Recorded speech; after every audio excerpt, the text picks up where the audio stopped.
it's 7:01 or 7:02. So the mic actually won't amplify the screen at all. That's only for the people. Oh, Yeah. so People on We do have some people that are on virtual, and thanks for those people, and thanks for you for coming out on not a very nice night tonight to talk about the Parks and Open Space Plan. So we've got a presentation here to give to you, and then at the end of that, we have some time to take comments from both you and from people online. And I guess we'll just start out with some staff introductions here. That's me, Chris James. I work at Dane County Parks, have for a long time now. And then we have some other staff over here too. So with Dane County Parks. Dane County Parks. Jeff Brady. Dan Schmidt, Dane County Parks. And Jolene's going to give a welcome here pretty quick. Yeah, I'm Jolene Stinson. I'm the Dane County Parks Director. I was hired with Dane County back in 2020 as the Deputy Parks Director, and I'm really honored to be here tonight. This is my first Park and Open Space Plan update as the Dane County Parks Director, since I've only been here for a couple of years, and these plans are updated every 5 years. I'm not only excited about it because it's my first update here on the Dane County Parks team, but also because of the way that our world has changed since our last Park and Open Space Plan. Now more than ever, parks are considered essential, and this planning process with your input is going to be really important to help us guide the way the Dane County Parks really grow and change what we focus on as we both balance recreational opportunities and preserving our natural and our cultural resources. So I'm excited, like I said, I'm excited that you're here today, both virtually and in person, to provide your input and participate today. And we'll have a couple of questions that we'll be asking you throughout the presentation. I get the honor of asking our icebreaker. So have you ever attended a Dane County Park and Open Space Plan public meeting before? Raise your hand in person if you have. Those of you in the chat, you can type yes if you have, just so we know. We've got quite a few hands raised. So it's exciting to percentage wise, we've got a lot of hands raised. It's exciting to see people committed to being a part of this process to really help make all of our parks really amazing. So with that, I'm going to turn it back over to Chris, who's going to talk about our meeting notification. Thanks, Jolene. Yep. So we get this question a lot. How was this meeting notified? And we go to pretty great lengths with that. We always send a press release out. Did anybody see the press release? Maybe no, one person did. And then we have what's called constant contact, and that's a mass email distribution. That's how I think a lot of people get information from us. We've got an events page we post to. This is a public information meeting, not a public hearing, so there's no official action taken at this meeting, no business done. It's purely informational. It's not a park commission meeting. And we do have, Tom, do you want to introduce yourself quick? 20 years. This is my 5th, I believe. Chris has probably had 6. It's a really important process to get the public input into the future. Really appreciate everybody coming. We want to hear from the public because these belong to you. Yep. They're your parks. We want to have the best parks possible. Yep. And so now, like a lot of meetings, this one's a virtual meeting also. So we have some people online. How many people do we have, Dan? 4 attendees online. 4 attendees online. And so they will also be able to provide input at the end of the meeting through the chat box. So. All right. Who is familiar with doing polling questions on your phone? Do you all have phones? If you don't have a phone, we actually handed out a paper copy too, and you got pens, so you can do it that way also. But we're trying a new one called what's it called? Slidometer or something? Slido. Okay. I'm not sure, they may need a new name for that, but anyway. So if you take your phone and scan that QR code, and correct me if I'm wrong, the people who are joining virtually can also do this too, correct? That's correct. Yeah, you can either join online through your phone or you can open up a browser and go to slido.com and enter that meeting number. You only have to do that once, and then if you keep your phone around, there'll be 3 questions throughout the meeting that you can answer as you're going through. Correct. Correct. Yep. Are you guys ready? And if you couldn't get it, you can answer on paper too. All right. So speaking of notifications, what is your preferred way to be notified of a public information meeting being hosted by Dane County Parks? Got somebody fired email off right away. More email. Doesn't anybody like to get mail with a stamp on it and go out to mailbox? No, no. No, people like email. I do too. It's much easier. That might be reflective of the age of your audience. True. You know, my friends who have little ones, you know, families, they're drowning in email. And they may give you a different answer if you're looking at 30-year-olds. Probably true. I think a lot of the mid are at Instagram is pretty popular right now I do a too. lot of Girl Scout stuff with volunteers and they're all younger. They all have, you know, and they hate email. They're in a different place. So Yeah. I love it, but there's somebody else. There's another audience. Well, it looks like unofficially email is the preferred way, so helpful for us. So anyway, thanks for that and we'll keep going here. So here's our agenda for tonight. We're going to give an overview of Dane County Parks, who we are, what we do, talk about some projects that are in this part of the county. This meeting's kind of intended for the central part of Dane County. A Parks and Open Space Plan overview of the plan itself, the planning process. We'll talk some about population in Dane County and trends in that and recreation trends, both nationally and locally. And some of the topics that we all think about every day at our jobs. And then at the end of that, we'll have time for public input, and we should have plenty of time for input today for each of you. So that's our presentation. Already another polling question. This is a fast-paced presentation. Dan, holler it out. What do we got here? What do you think of when you first hear Dane County Parks? So we have natural areas, outdoor recreation, wildlife, trails, or lakes, rivers, and streams. It's your first impression.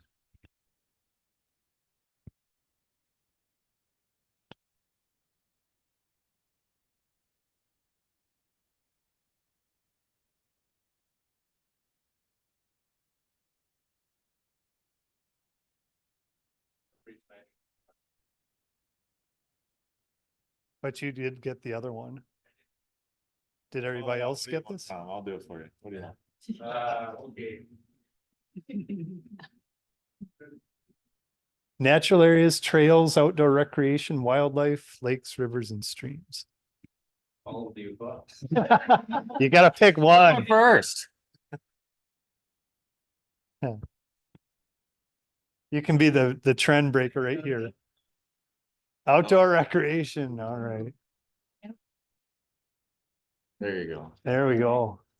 President accounted for. All right. Not a big surprise here either. Yep, so. All right. Jolene, do you want to talk about our huge park system? I do. Yeah, I'm really excited to announce that because of our commitment to land acquisition recently, we're now the largest metro county park system in the state of Wisconsin. We have over 18,000 acres of land that we manage, so include properties that we owned and properties that we have conservation stream bank or trail easements on. And as I said earlier in the introduction, our park use numbers are just exploding. So we've seen a consistent and very positive increase in the number of visitors that we have every year. And I'm excited to say that after 2023, we estimate about 5 million visitors annually at the Dane County Park System. Our park system is broken up into different property classifications that help guide the uses and the way that these parks are developed or less developed.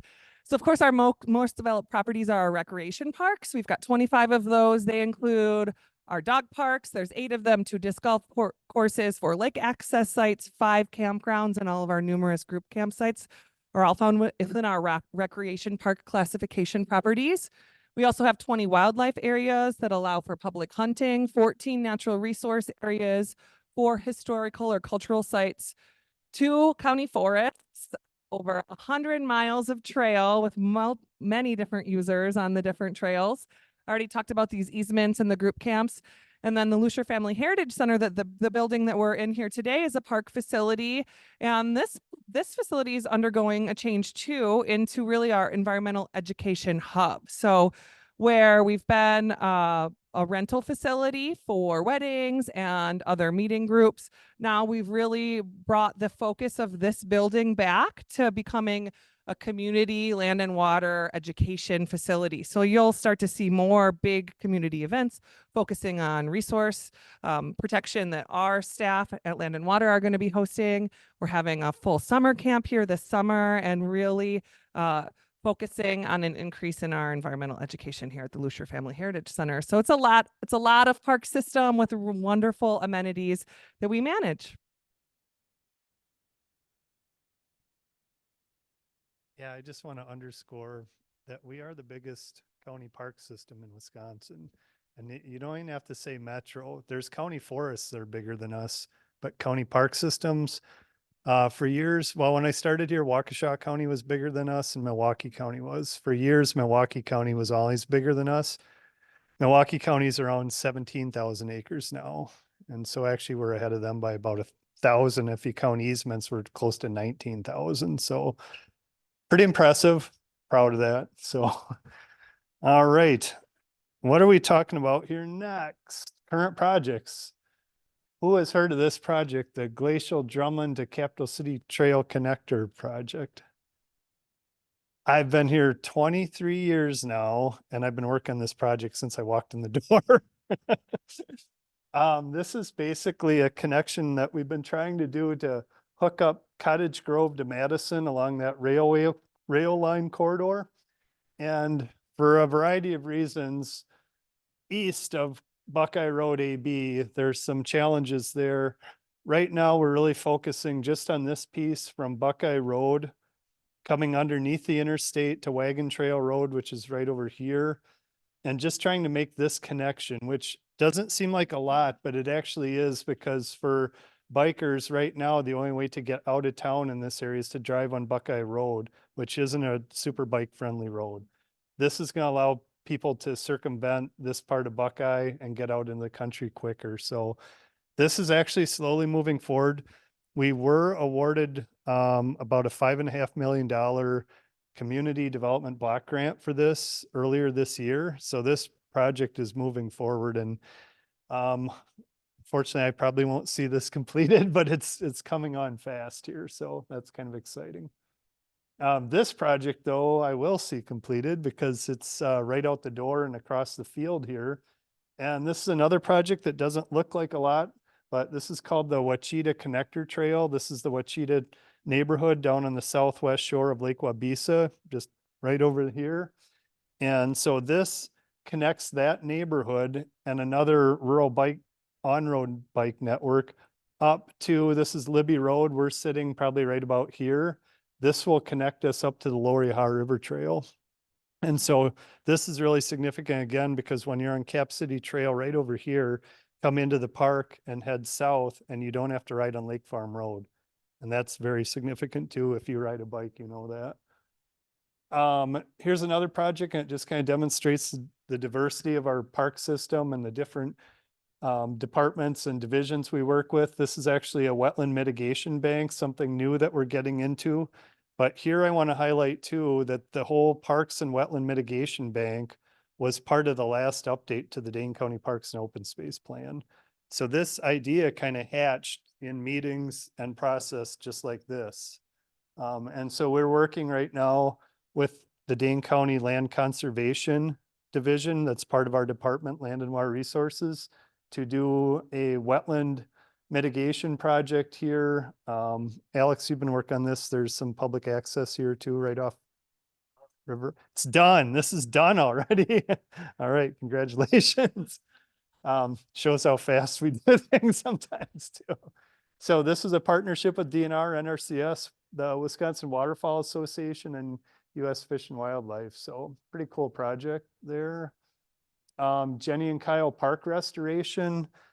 Sally Wilmuth gave us another very generous donation to work on expanding, the accessible trails that are on the pond to go all the way down along the creek, a kayak access, an observation deck, a couple of those, and to pretty much make a loop that a person in a wheelchair could probably traverse this entire thing. So that's going to be a huge improvement for that park. Another project very close to here, right across the lake, the Babcock County Park accessibility improvements.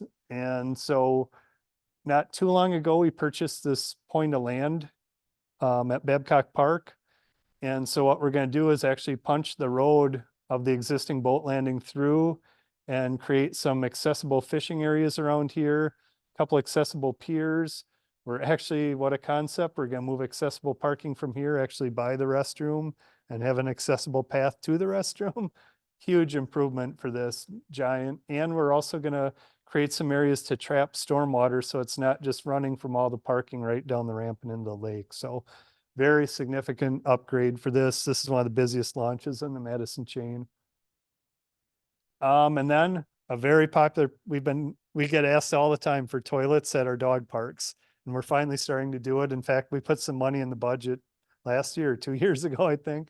And so actually Dan and Lindsay are working on vault toilet buildings, one at Badger Prairie County Dog Park and one at Prairie Marine Dog Park. So those are going in 2 weeks.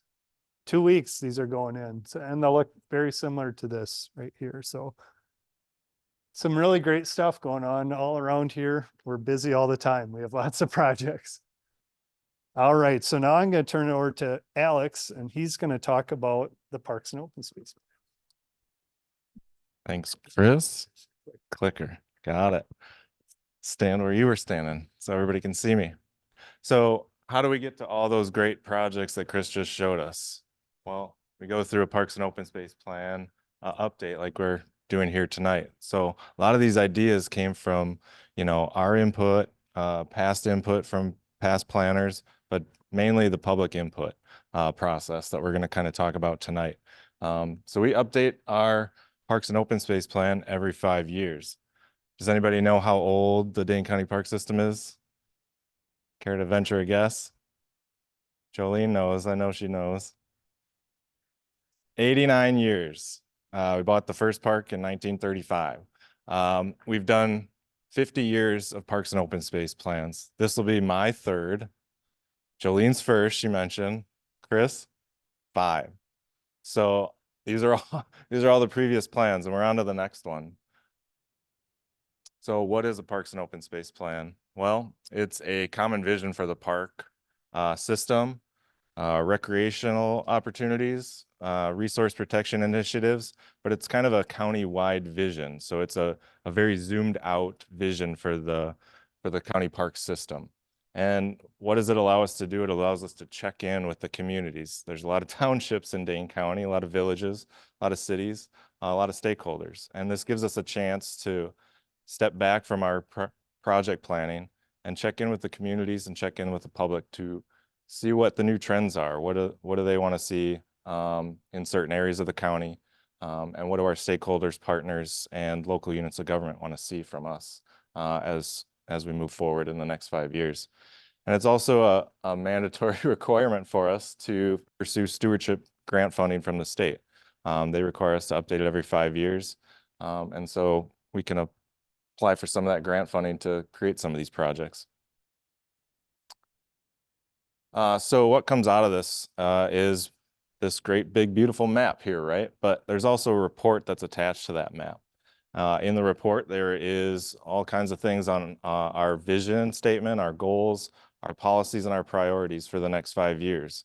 For every piece of property that we own. So there's trail systems throughout here. And this gives you a kind of also a snapshot of the county system at this present state. So we can kind of compare this to back all the way to 1970 and see just how far we've come. And it's funny to see some of these projects that Chris was mentioning in that plan and when they first started to come up, because some of these trail projects take decades. So it's funny to see when they first were introduced to when they actually got constructed. We like to say as planners, the journey is the destination. And that's what we're here for tonight is, you know, the destination and the journey are kind of commingled. And there's a lot of stops along the way, as you'll see in this planning process that we have outlined here. But the community input is crucial to this because we've got the roadmap, we know how to get there, but we also need to stop and ask for directions along the way. And I think that's a big part of this process. So we kind of covered what the plan is, but what the plan is not is a land use planning tool or a zoning tool. You know, this doesn't come with any zoning attachments to it unless a local unit of government cares to adopt it. And it's not a trail development plan. You know, these trail proposals that we have in this plan are 30,000-foot views. They're very conceptual. It's not just a line on a map that's going to be constructed right in that exact spot. It's also not a park development plan. We go through other processes for master plans, conceptual plans, and construction document plans to create those current projects that we're working on. So where are we now in this planning process? We are in this public input process and also the reviewing existing plans. So we're looking back at previous plans, the current one that we just had kind of not expire, but we're moving from the 2018 to 2023 to 25 to 30 plan here now. So moving from the existing plan, we take inventory of all of our properties and analyze those existing lands and facilities to see if they're functioning the way we want them to, or if they're being overutilized in certain instances. You know, we saw a major pandemic during the last one that Jolene alluded to, and the uses throughout our system have changed dramatically. So we need to adapt to those and analyze that use and plan for the future. So we do recreation acquisition needs analysis. We'll kind of get into some more of that, but it's all based on the public input process that we're going through now. There are staff recommendations, there are county board supervisor recommendations and things like that that get built into this. And there's also state SCORP analysis that I think Jeff will talk about a little later.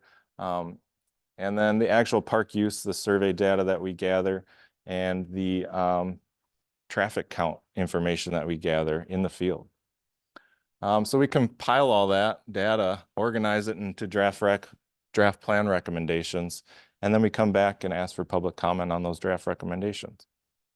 Then we formulate the draft plan recommendations for review, prepare the draft plan, and move to adoption of that plan. So what does that look like in kind of a timeline frame? We are, let's see if I can find my pointer. We are right here. So we started this not too long ago. It feels like winter still, but we are in the public input process, which is an ongoing process that will carry throughout this whole planning effort. But from this initial kickoff meeting, we have another one coming up in a week on the 8th. Is that right? The 13th? 15th, 4/15. And that'll be our next kickoff meeting, public input meeting. And then in summer, we'll be formulating kind of our draft plan ideas that kind of come from survey input that we've got online right now, public input meetings like this one. And then we'll be reviewing the draft plan in the fall of 2024 and finalizing the plan winter 2025. And then the plan would be for a spring adoption in 2025. Adoption by the county board? That's correct. So current plan update status, like I mentioned, we're in the public input process right now. We're hosting these meetings. We got the survey online, but behind the scenes, we've got staff. We've got this great team of staff here that are doing the land and facility inventory. 18,000 acres, how does that all combine? Some of that's natural resource areas, some of that's trail property, some of it's wildlife area property, some of it's fully developed recreational parks. So what does that look like? How does that need to be updated and reflected? And then we look at population analysis for the county. How has that changed from the last plan? And then we also kind of compare that to recreational needs analysis from national recreation trends to local trends, be that at the state level and even local level.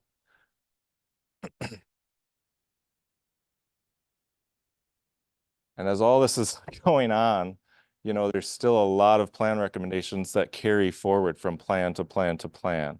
And so a lot of the recommendations that are in the plan are still very valid and will still remain and be priorities moving forward. But we're here to kind of talk about what additions do we need to make? What things have we completed? And now looking forward to future priorities. And so we have an ever-changing county. We have ever-changing recreation needs.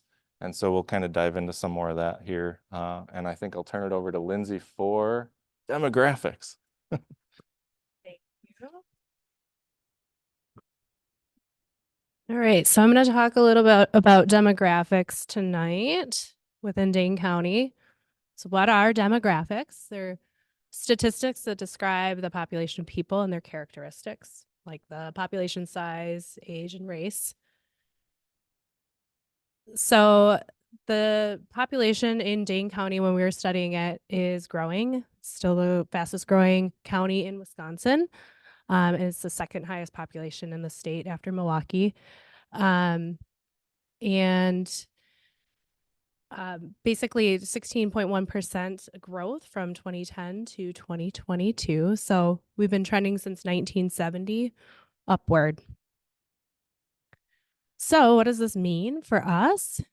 Because we're growing, we want to strategically plan for growth and open space, basically so that we don't love our parks to death. We want to make sure that we have land for the future and that what we currently have continues to thrive.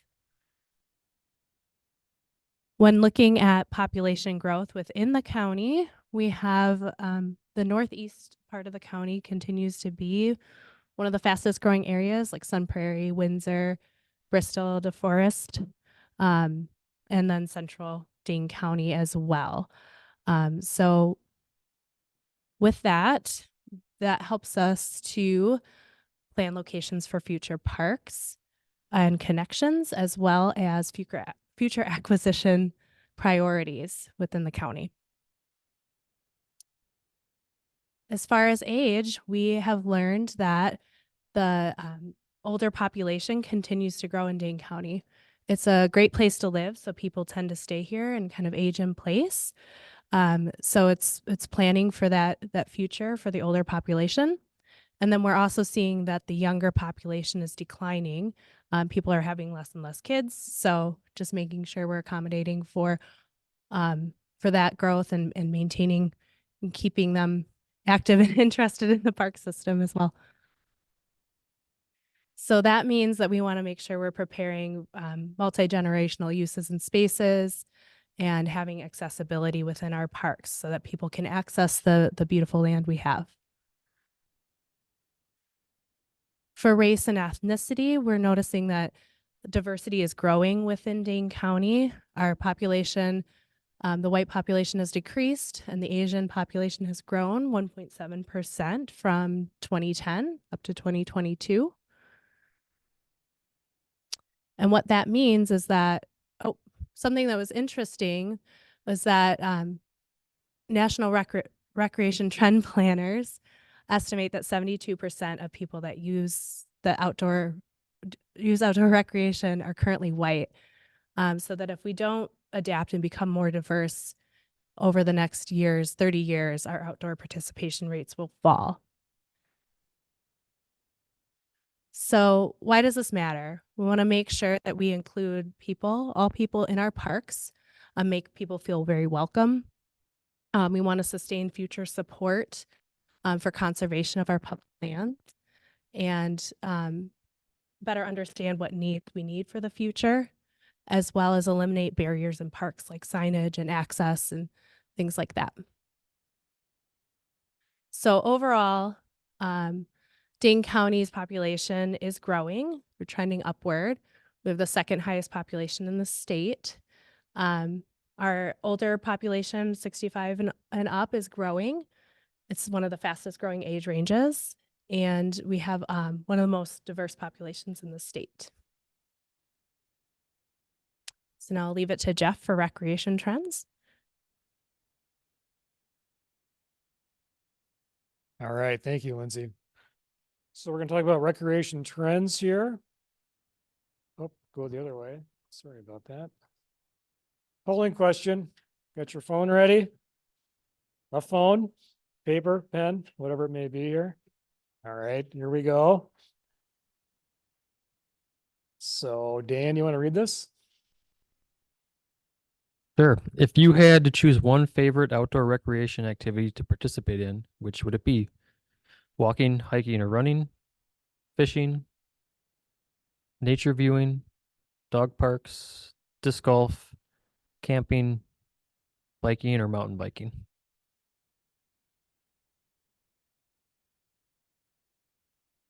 Looks pretty split here. Oh, changing by the minute. Oh,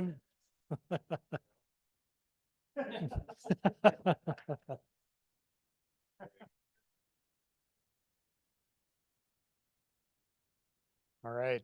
This is like real-time polling here. I like this. So, um, as you can see here, it's diverse, and that's what's important about recreational opportunities within the county is we offer a diverse array of different opportunities here for recreational activities. And as you can see here, obviously boating, paddling, fishing, kind of an even split here across the board in terms of those recreational uses, which as planners, then we come in and say, well, what does that mean for that property or for the county and for the people that use those properties? Let's just talk about a couple of different trends here that are currently going on or have been going on. This is the current national recreation trend, just in terms of talking about overall participation in outdoor recreation, continues to increase as we go forward here. And that's a good thing because we want to get people outside, get them moving, be active. In terms of those sort of top 5 recreational activities, hiking, biking, running, camping are all in that sort of big cashier of recreational opportunities.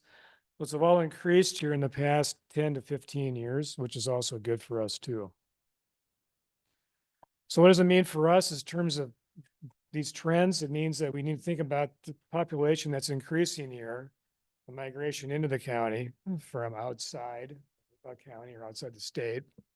And then talking about how those trends then become barometer for the public to be able to use and participate in outdoor recreation within the county parks. So who does what out there right now? This is actually Dane County residents here in terms of what they do here for sort of the top tier recreational activities, walking, running, swimming, dog parks, very popular in Dane County, visit a zoo, fishing, those kinds of things. Real array here of different opportunities that people participate in for recreational activities. These are permit sales. So these are annual permits. Just thinking about in terms of dog parks, disc golf, lake access, all those kinds of good things here going forward. Had a couple of things that occurred. We had a pandemic. Remember that back in 2020, 2021, and people got excited about being outside during the pandemic. And you can see that here in terms of the trends going up for some of those recreational activities here in terms of those permits. Also, weather pays will also have an impact here for recreational activities. It's too hot, too dry, too cold. People don't go outside. They tend to stay inside or do other things. So it was also a case here in terms of record drought year 2023. We had less lake access because the water was down, fishing wasn't as good, that kind of thing. trail permits, same thing here. We had the pandemic that came in 2021. You can see here that we had an increase in terms of mountain biking within Dane County, and also increase in terms of cross-country skiing because we had a couple of good snow years, those years too going forward. One thing that happened here also in starting in 19 and 20 is that we instituted sort of a cashless payment system out in the field for people to actually buy a permit out there. And what that did was started to increase both the number of permits being sold and revenue being generated also here. So in summary, recreation trends, people continue to participate, goes up in numbers.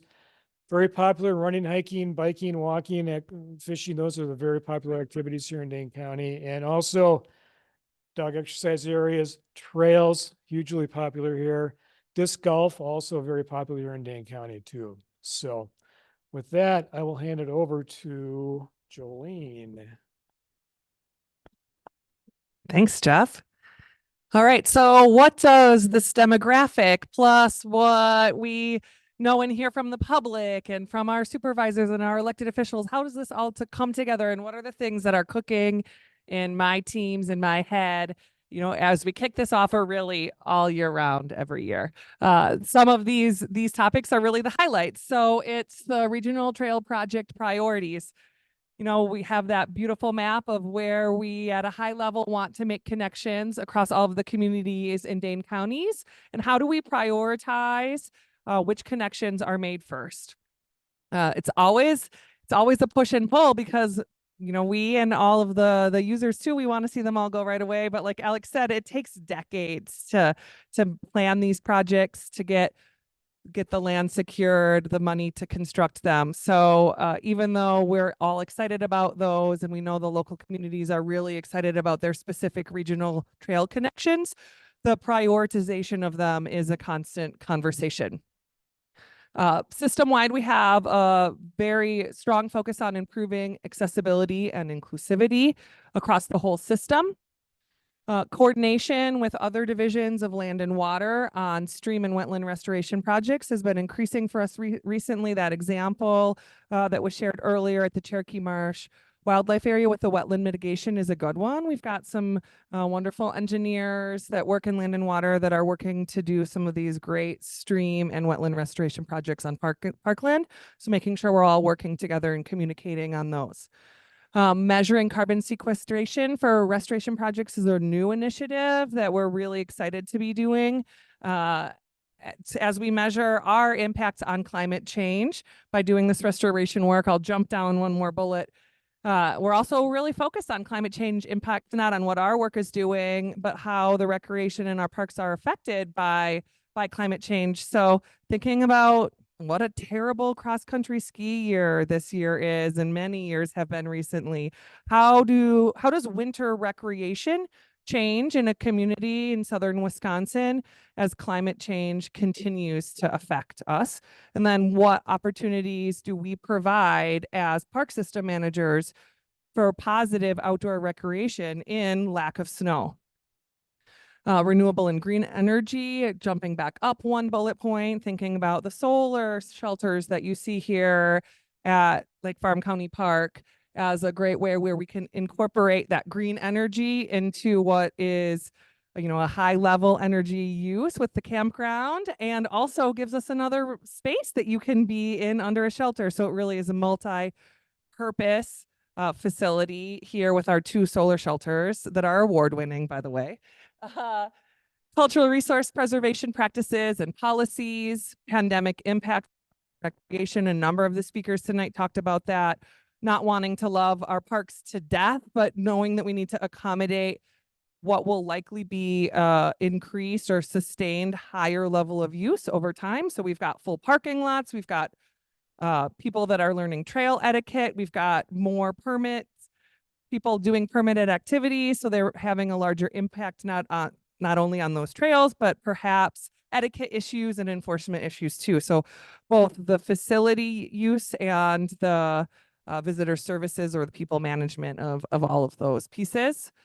And then how do we sustainably maintain an expanding system? So as we think about what smart growth might be in adding new amenities to Dane County Parks, wanting to make sure we're siting them in the right spot and that it's really needed so that we can continue to maintain those facilities into the future. So we don't want to grow so big. We also need to focus that type of facility development intentionally and really think about where we put them and how we put them so that we know that we can commit to maintaining them. And we also are focusing a lot of our efforts on doing a good job with the routine maintenance, replacing roofs on some of our existing aging facilities, making improvements so that we don't end up in a deferred maintenance cycle. So thinking about that as we plan larger park growth, making sure that the maintenance is a part of the conversation too. And then expanding our outdoor and education opportunities and our strategic engagement, because we know that we need to teach the younger generation to be passionate about nature so that they care about all of the things that we in this room care about for our future, so that we have a park system, not just for me, but for my kids and for future generations. So there's a lot of really big topics here that we're thinking about all of the time, and we hope that you have input on as well to help us grow and guide the Park and Open Space Plan. So with that, I'm going to pass it on over to Chris, who's going to summarize some of the key points, talk about what public input will look like, and then we'll turn it over to hear from you. Thanks, Jolene, and thanks to all you guys for making my job really easy tonight. Thank you. Good work. So to summarize, here's some of our takeaways we hope that you picked up tonight.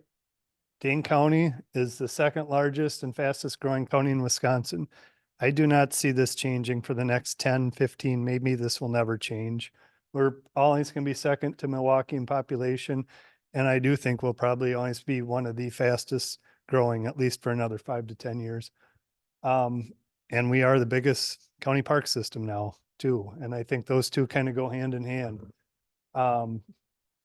Our fastest growth areas continue to be central and northeast. We've known that. It's still that way. The population's getting older. We've known that. It's still doing that and even more. These are every year. I've been doing 5 plans now: walking, running, hiking, biking, fishing. That's always the most popular ones. Dane County is a little bit unique because we've got a ton of lakes. We've got dog parks, disc golf. Trails are giant here. But this stuff really hasn't changed. Not hardly at all. There's things that change in those recreation, like e-bikes, that we got to start thinking about and planning for. But these activities pretty much don't change. What do you need to know about the Parks and Open Space Plan? It's a countywide common vision. That's what we're trying to do. And it's got to be updated every 5 years. And we're going to be gathering comments and ideas kind of all through spring and into early summer. And we hope to have a draft plan available by fall. So how can you provide feedback? You can email me. There's a written comment form on the back of those sheets if you want to write it and just leave it here. That's fine too. You can put a stamp on an envelope and mail it to me too. I like to get mail. I always look at my mailbox and like, nothing. This would be great if you guys have you guys taken the survey yet? Has anybody taken the survey? Take the survey. It's easy. It's kind of cool. And then we get to public input here for tonight. And typically we do a 3-minute limit because there's a lot more people here. What we're going to do tonight, I think we'll call on you folks if you want to provide us some comments, but we'll alternate with the people. Dan, do you have Chad in there too? Yep. So we'll go back and forth between people here and to the chat. So,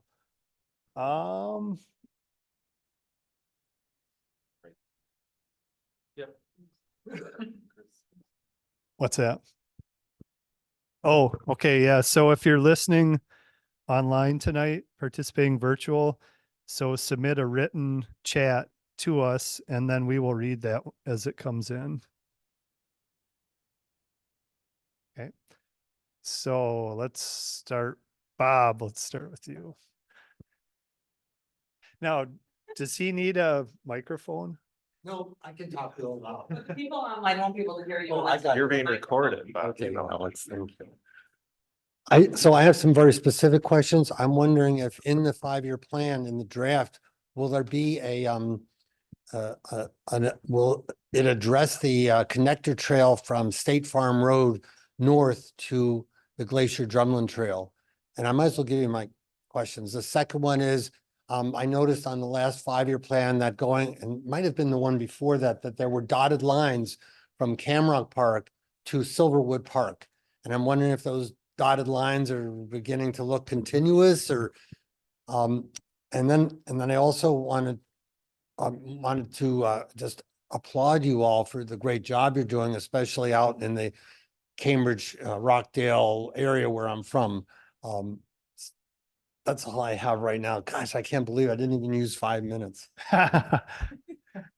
All right, okay, so you're challenging me. I'm getting older, but Oh, I no. do remember your questions. State Farm to Glacial Drumlin, nothing's changing. That's still in the plan, and that project has actually moved into more conceptual further on than Parks and Open Space, but it's still in the plan.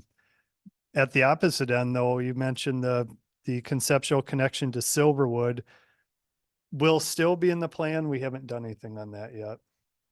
All right. Third question. No, I couldn't think of it. I'll blurt it out. I thought you asked 3. No. You said you did a great job. Okay. Was that a question? Thank you. All right, thanks. Wait, we're gonna go to chat now. Dan, do we have a chat question or comment? So we have a 3-part question from Jennifer. Number 1, secure trash cans needed with increased use at Dane County Parks. So have a statement. Second, does Dane County Parks have anything to do with bike path from McFarland to Stoughton? Really looking forward to this trail connection due to intense road traffic. And 3, I've seen some really great kiosks at parks, including wildflower guides and volunteer opportunities. I know Dane County Parks heavily rely on volunteer support. Why not offer this option as people enjoy the parks? Yeah, I can just quick answer that. McFarland to Stoughton is the Lower Yahar River Trail, and yep, we've been working on planning and developing that for 20 years now, I think. And we are currently working on the piece from Fish Camp Park to Lake Aganza State Park. We will be working on the section. They've just added bike lanes from McFarland down to Fish Camp. So we're getting close. We're trying to get down to Stoughton, but that is one of our projects. There's a project web page for that too on our website if you want to find out more about it. Secure trash cans, kiosks. We do have kiosks in our park with interpretive information on them. What was the other one, Dan? Yeah, we're going through and updating kiosks kind of systematically throughout the system. Some are older, but they're all coming along. Yeah, if you couldn't hear that, this is an ongoing process all the time for us trying to update those, and we are actively working on it. Just take some time. Is there one other one? Okay.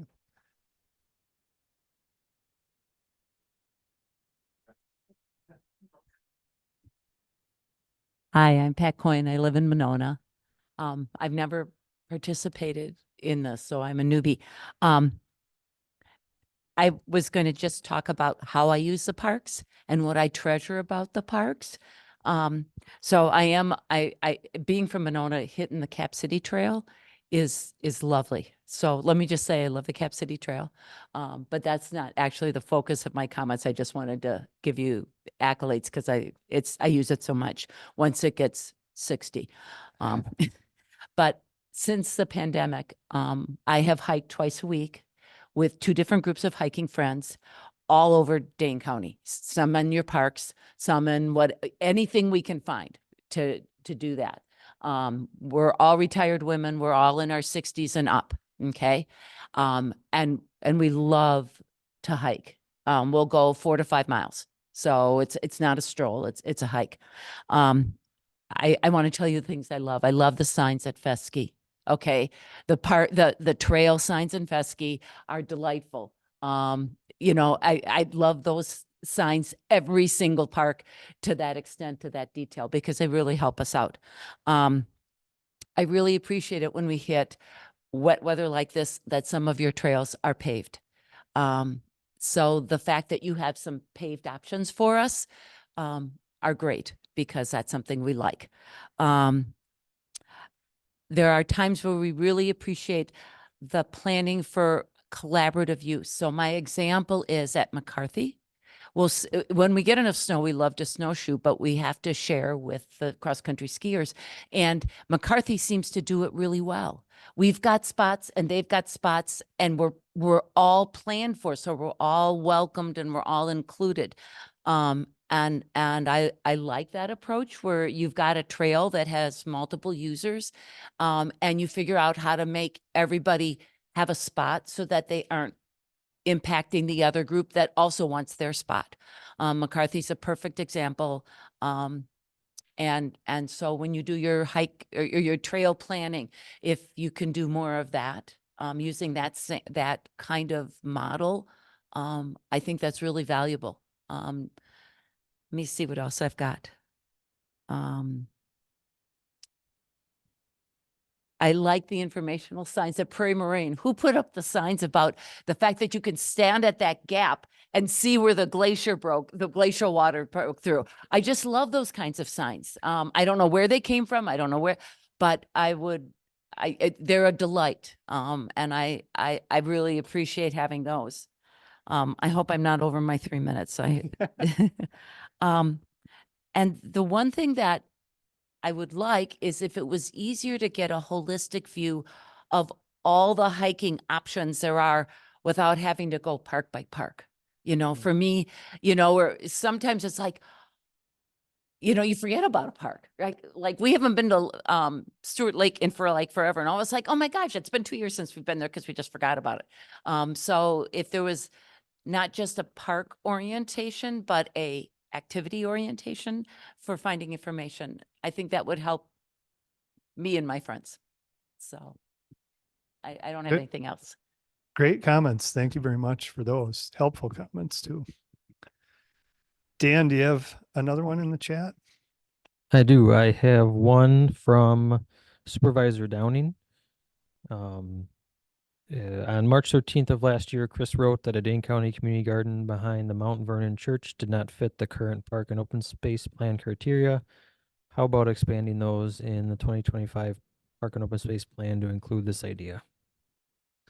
Thanks, Pat. Yep. And I remember that. And I don't remember the details of why it wasn't, but community gardening is definitely something that we look to expand throughout the park system. So I guess still open to conversations where it fits. We can try and do it. And Anderson County Farm Park is a great spot where we really have a lot of agriculture going on. So thanks for that comment.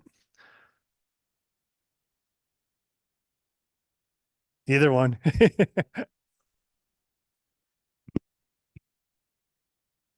So full disclosure, I'm Tony Abate, the conservation director at Groundswell Conservancy. So I'm always thinking about natural resource protection. One question first is, right when the last Parks and Open Space Plan started, we had a tremendous flood year. And I'm wondering how maybe watershed level approaches are being implemented in the new Parks and Open Space Plan, or if there's anything. And then just kind of the follow up to that is I look at natural resource area boundaries like the Black Earth Creek natural resource area, and Highway 14 bisects that watershed, and the natural resource area is only on the south side of the highway. And I'm wondering if there's thought about expanding some of these natural resource areas to include more of that watershed for protection of things like cold water resources. Yep. And so the 2018 event obviously was real eye opener for sure. And really plays into a number of our speakers talked about climate change And that's all part of that. And the county now is on a giant initiative, sediment removal to try to convey water better in the Yahar River. And then the thing we see now too with climate change is record heat and drought, and water levels doing the opposite thing now. So it's a really tough topic to try to plan for, but in general, trying to provide resilient parks and features that can withstand wildly fluctuating water levels, both directions. And it's a tough topic, but it's something that we are always thinking about and doing things on. Your second part of that, I think, pretty sure what you're talking about already is in a natural resource area in Black Earth Creek Natural Resource Area. Yes, the Black Earth Creek Natural Resource Area is primarily on the south side of Highway 14. Okay, and I know it kind of looks like a leaf almost, but you're saying there's some property you think would be good. Yeah, yeah. And so that's why we're here tonight. I Yep. mean, we would, and I just sent Jim Welsh a email earlier today on a different area. Sure. Yep. But that's what we're looking for is, email us that comment and just a general area of, if you tweak the boundary of Black Earth Creek to here, that would be very beneficial. Great. Yep. Thanks. Dan, is there another chat? We'll get you the microphone here. Not yet. Anybody else? Let's see. We haven't heard from. Sure. We're paying attention. All eyes are on me, the pressure. I work with Tony. My name is Angela West Blank. I took over for Jim Welsh at Groundswell Conservancy and trying to fill his big shoes. Anyway, I really like what you're doing. I think it's great. We just started a climate change working group, so it's good to see all the things that you're doing around climate change. I really love the idea as you get an older demographic of more accessibility, maybe the chairs and things that people are using. We've done a lot of work with signage, things like, Hmong, Spanish, English, maybe QR codes are kind of like the obviously a new thing because we've been using this tonight. I'm also thinking of things like just like larger print, easy to read, just easy to follow. And I one of the things that we're really trying to do is make sure that we are intentional about the land that we're on and, basically giving credit where credit is due with regards to indigenous populations and just kind of keeping that in mind kind of as we move forward. So people can learn about those basically the traditions and the heritage of where we are and in place. So just a couple of things, but I think what you're doing is really great and I'm really excited. And I think there's some big challenges because we do have a really large growing population. So thanks. Thank you. Dan, any? Oh, we have a chat.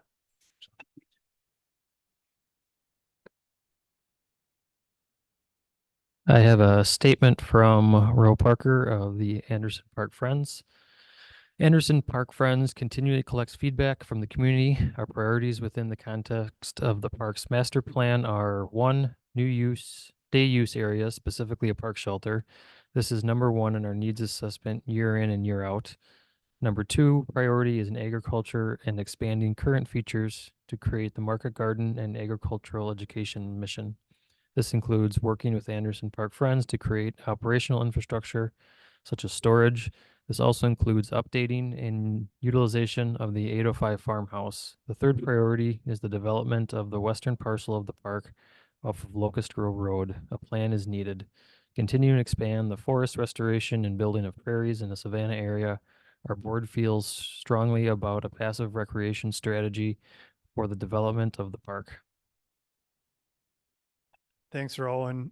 Actually, I'm glad you sent this in because it's a good example of, if you look at the Parks and Open Space Plan and you go into the section on recreation parks and you'll see bullets under each park for some of these things, just like Roe said. And a lot of times the reason we put those in is they're getting more to a micro level, not parks and open space. But a lot of times when we apply for stewardship grants, it says, what page in an adopted plan is this recommendation? So a lot of times we'll put some of those things like that that make it eligible for stewardship grants. So, anybody else? Do you want to? No? Okay. Tom, do you want to see? We got to give you the mic here. Sorry about that. Thank you. I really appreciate everyone's thoughts and comments. And one of the things that I was wondering in the plan is making sure that we emphasize the input, citizen input, and our partnerships, our partnerships, whether it be groundswell or whatnot, that we maybe add some emphasis as we move forward. We're going to have limited staff, but we want to really make sure that we expand our volunteers and our partners and have them involved. So that's kind of what your comments all triggered. So thank you. Yeah, another thing that you mentioned was just the acknowledgement that we're the second group of people here. And I don't remember if it's on one of our bullets, but cultural and historical features in our park system are a big part of our park system right now. And we're doing a lot of different things, trying to work collaborative with Ho-Chunk Nation. We're actually working on potentially renaming mound sites to indigenous names and place naming in our parks, a lot of other things. So that's a huge topic for us also. So that triggered me, Tom. Right. And there's two stories in Dane County. There's obviously the indigenous people, and then we came after that. And it's two stories and both should be told. And so we're working on some ideas on the historical aspect of it too. Yep.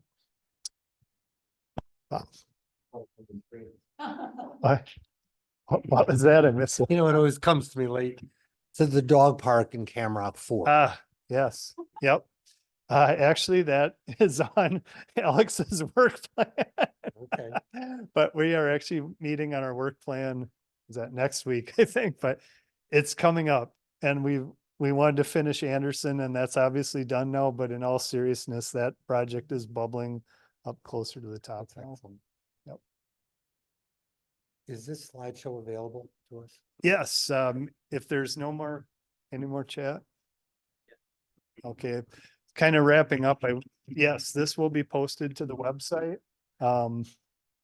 For anybody to watch. It was recorded too, so they can listen also. And you can always just call me too if you got more ideas or want to talk about anything. You like us some big keys? If you wrote comments on there, just leave them on the corner of the table. Yeah, or you can email them to me. Yep. Thank you. Mail. You've got mail, real mail.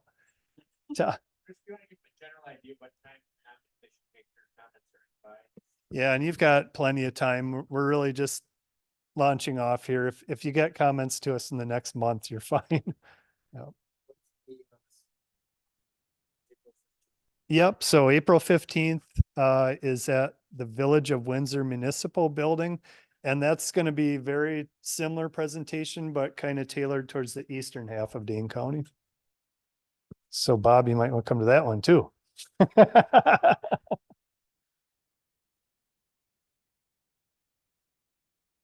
Anything else before you guys brave the weather tonight? I hear it's blowing pretty hard again out there. Okay, well, I appreciate you guys coming out tonight. Thanks. Done in an hour. Thank you. Yep.